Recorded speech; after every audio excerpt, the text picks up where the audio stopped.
A subscriber asked how to save Excel workbooks to HTML using PowerShell.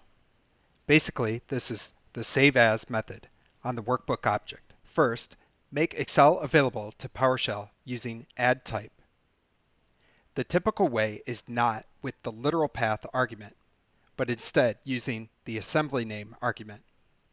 The assembly name way wasn't working for me, and some Stack Overflow were suggesting that the Excel DLL has moved, and this is one way to fix it now. Your path may be different.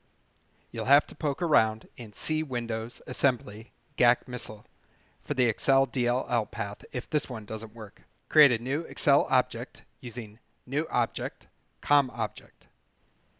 Make the application visible so you can close it manually after the script. You could also close it in the script.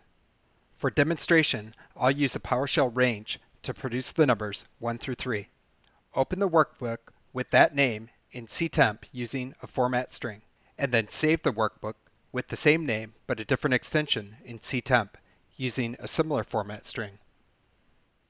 The format string has an extra set of parens because without it, it would be ambiguous whether XL HTML was an argument to the format string or save as.